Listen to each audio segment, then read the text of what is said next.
이게 좀 프로파일러 시절에 그 뭐 이렇게 면담한 분이 한 몇 분 정도나 됩니까?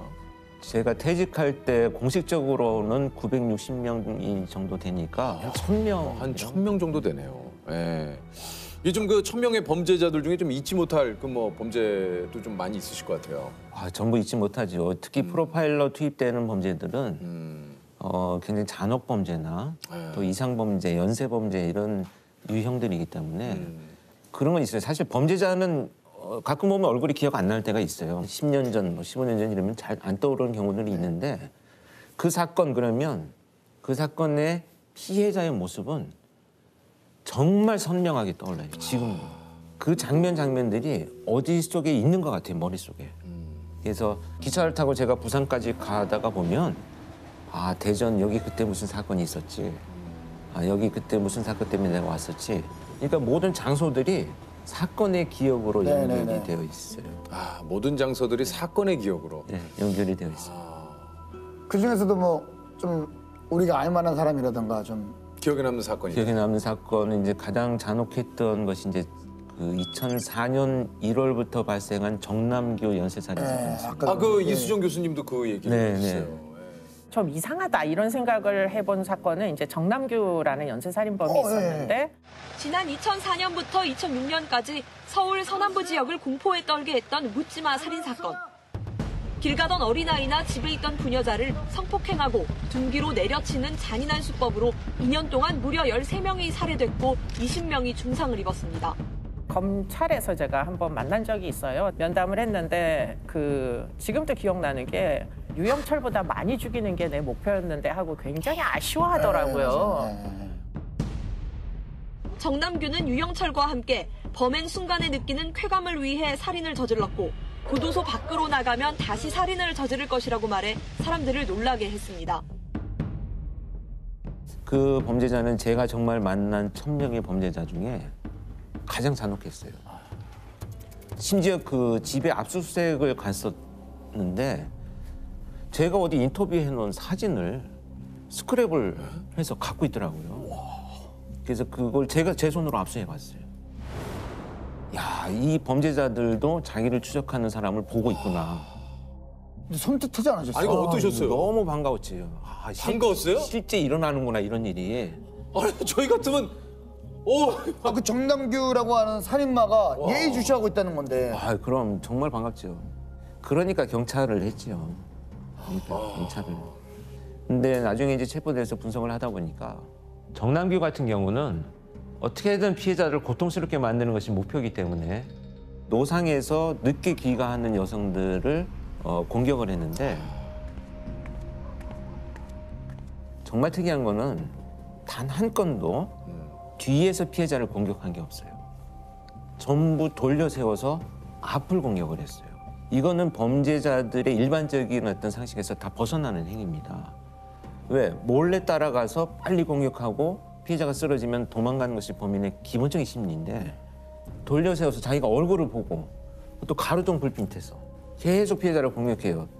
그 피해자의 어떤 그 고통과 아픔과 이걸 통해서 자기의 어떤 심리적 만족감을 추구하는 정말 잔혹한 그 동기를 갖고 있었기 때문에 피해자를 물색하지 못하는 날, 그러니까 살인을 저지르러 나왔지만 실패한 날이 있었어요. 그럼 어떻게 했느냐라고 했더니 예전에 살인을 저지른 곳에 가서 내가 서 있어 봤다. 너무 내가 행복했다. 이렇게 그 살인을 추억하는 정말 잔혹성이 가장 높았었고. 일말의 반성이 없습니다. 결국은 이제 교도소 안에서 극단적인 선택을 하고 이제 말았는데 저한테도 편지를 많이 보냈었거든요. 그 편지를 보면 내가 이렇게 잡혀와가지고 더 이상 사람들을 살해하지 못하니 너무 답답하다. 그러니 사형 집행을 하든지 아니면 나를 좀 내보내달라. 사람을 죽이고 싶어서 나 견디지 못하겠다. 이런 편지를 계속 보냈었어요.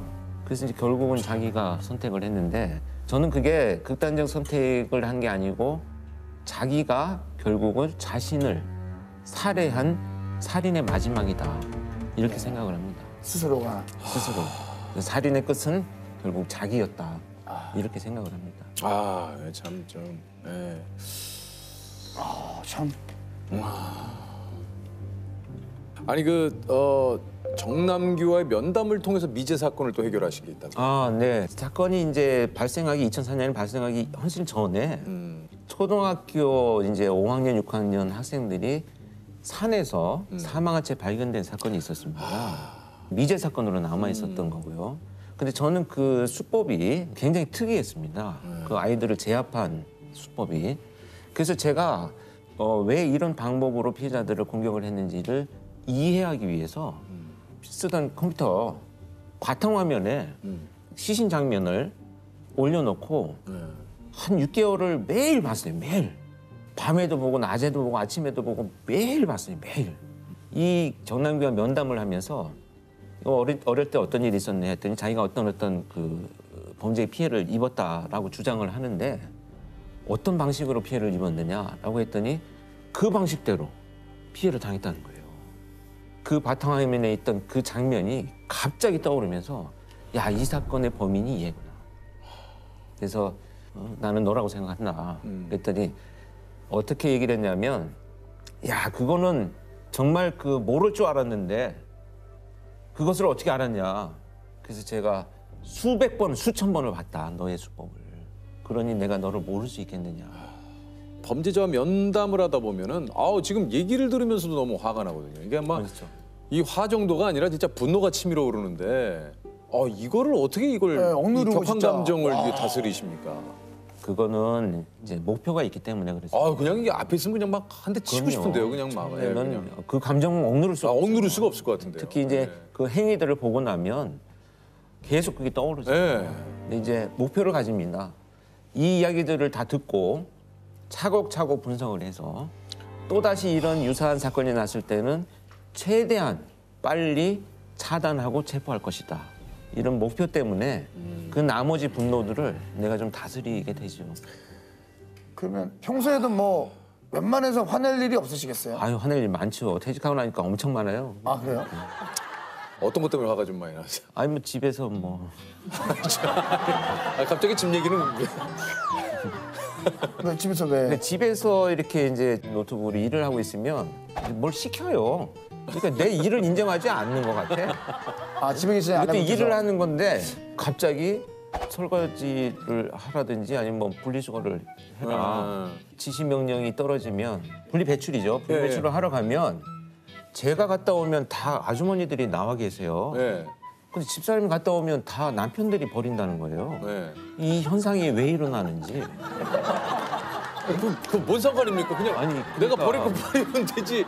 뭐 나랑 같이 버리는 분들이 꼭 아니 집사람이 이제 갔다 와서 네. 왜 다른 사람들은 다 남편이 버려주는데 내가 나갈 땐 남편들 없던데. 없어요. 예. 그래서 제가 일단 잠복을 해봤죠. 아, 이게 어떻게 된 것이냐? 거기 서서 잠복을 왜? 아니 한 3시간 서서 이 현상이 왜 벌어지나. 왜 그런 현상이 벌어지나요? 사실 시간대가 다르더라고요.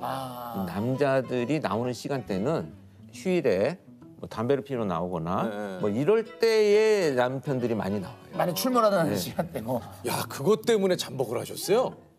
아니 혹시 아버님을 좀 한마디로 표현하자면 어떻게 표현하실 수 있겠습니까? 그냥 똑같은 아버지예요. 이렇게 말씀하시는 것보다 예. 집안일을 잘 안 하세요. 잘 안 하시던데. 오늘 드디어 이제 전쟁 시작됐네요, 이게. 드디어